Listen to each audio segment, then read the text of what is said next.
आधी आबादी बात नारी की में एक बार फिर आप सबका स्वागत है। मैं हूं रश्मि। आइए अब हम शुरुआत करते हैं महिलाओं के इस खास कार्यक्रम की, जहां मैं लाती हूं कुछ ऐसी खबरें जो होती हैं खास लेकिन रह जाती हैं सुर्खियों से दूर। तो चलिए जानते हैं क्या है खास हमारी आज की पेशकश में। देखेंगे हमारा आज का मुद्दा, इसी विषय पर बात करेंगे हमारे एक्सपर्ट से, जानेंगे क्या खास कर रही है आधी आबादी, देखेंगे महिलाओं की प्रगति पर एक रिपोर्ट, जानेंगे करियर में आए नए विकल्पों के बारे में और महिलाओं से जुड़ी खबरें देखेंगे अपनी खास पेशकश में। देखेंगे महिलाओं की प्रगति पर एक रिपोर्ट। अब रुक करते हैं महिलाओं से जुड़ी अपनी अगली पेशकश की ओर। आज तेजी से डेवलप हो रही इकोनॉमी में हर फील्ड में महिलाओं की मौजूदगी बढ़ रही है।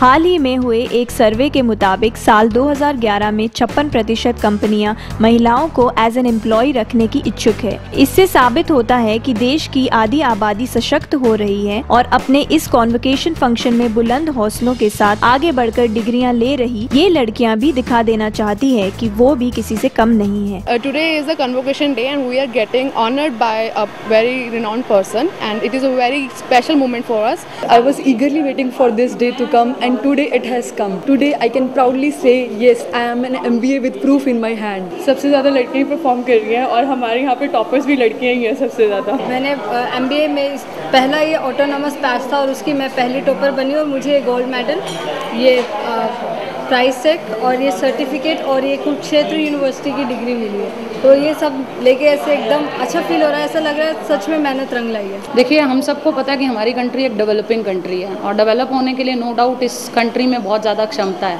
हम सबको पता है कि बहुत सी MNC ऑर्गेनाइजेशन जो बाहर की कंट्री से इंडिया में आके अपना बिजनेस शुरू कर रही हैं, क्योंकि इंडिया एक ऐसी कंट्री है जो रिसेशन के टाइम पे भी डगमगाया नहीं। तो उन सब चीज़ों को अगर देखा जाए तो आने वाले टाइम में अभी भी इतना एक्सपोजर है, अभी भी इतना क्षमता है कि बहुत सारे इंजीनियर्स, मैनेजर्स और नेशन बिल्डर्स चाहिए और इस कॉलेज की यही अचीवमेंट है कि हम लोग उन लोगों को प्रोड्यूस कर रहे हैं। देखिए, जहाँ तक प्लेसमेंट का सवाल है, हमारे यहाँ ऑन कैंपस काफ़ी कंपनीज आई हैं। इंजीनियरिंग में एक बहुत बड़ा स्कोप है।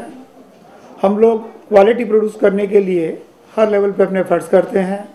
बच्चों का जो सिलेबस है वो हम इंडस्ट्री की डिमांड के हिसाब से ही डिज़ाइन करवाते हैं ताकि हमारे बच्चे मैक्सिमम अच्छी इंडस्ट्रीज में प्लेसमेंट हो सके।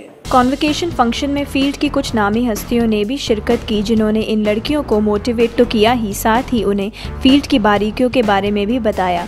साथ ही ये मौका इन लड़कियों के लिए गेट टुगेदर के रूप में भी होता है, जहां इन्हें मार्केट ट्रेंड्स के बारे में जानकारी मिलती है। Degrees will be awarded for the first time college की फर्स्ट ऑटोनॉमस होने के पश्चात डिग्रियों का वितरण वाइस चांसलर कुरुक्षेत्र यूनिवर्सिटी द्वारा किया गया। उसमें बेनिफिट ये है कि they have become a role model for other institution. Autonomous institution बनने के लिए बहुत पैरामीटर्स होते हैं, with strict if you achieve a certain level of excellence तभी ये ऑटोनोमस बनाए जाते हैं। तो इनको काफ़ी इसके अंदर फ्रीडम होती है काम करने के लिए।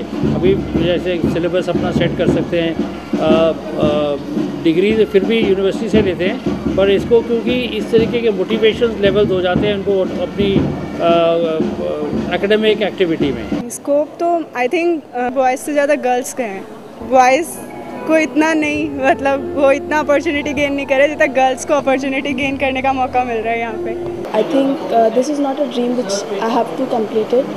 और भी बहुत ड्रीम्स हैं जो पूरे करने हैं and I think my parents should be feeling very proud of me and this is all because of the college. आज न केवल डोमेस्टिक बल्कि इंटरनेशनल मार्केट में भी लड़कियां बेहतर परफॉर्मेंस दे रही है। इसके लिए लड़कियों की पर्सनैलिटी डेवलपमेंट और इंग्लिश पर भी खास ध्यान दिया जा रहा है ताकि उनकी प्लेसमेंट हाथों हाथ हो सके। हम लोग चाहते हैं यहाँ पर इस रूरल बेल्ट के अंदर वो एजुकेशन की जो क्वालिटी हो ना वो बहुत इस लेवल पे हो ताकि यहाँ का जो बच्चा बाहर जाए, कहीं फॉरेन जाए, अब्रॉड जाए, कहीं और जाए, तो उसको पता लगे भी ये बच्चा भी इस जगह से रूरल से आया है पर इसका एकेडमिक बैकग्राउंड बहुत बढ़िया है। ओवरऑल डेवलपमेंट के लिए बच्चों को हर एक्टिविटी जरूरी होती है, चाहे वो कल्चरल हो, चाहे एकेडमिक्स हो, चाहे स्पोर्ट्स से रिलेटेड हो। एकेडमिक के साथ साथ नॉन एकेडमिक एक्टिविटीज़ का अपना ही स्कोप है। कल्चरल एक्टिविटीज़ पर्सनल ग्रोथ के लिए बहुत ज़रूरी है। हमारी ओवरऑल डेवलपमेंट के लिए सॉफ्ट स्किल्स और पर्सनल स्किल्स, PDP सेशंस हमारे स्पेसिफिकली इसी चीज़ के लिए होते हैं। तो I have personally field, I have groomed my self. आज ऐसा कोई फील्ड नहीं है जिसमें लड़कियों ने अपना नाम ना कमाया हो, और आज अपने करियर की शुरुआत करने जा रही इन लड़कियों के चेहरे की खुशी भी साफ बता रही है वो भी इस फील्ड के जरिए अपने सपनों को बखूबी पूरा कर सकती हैं।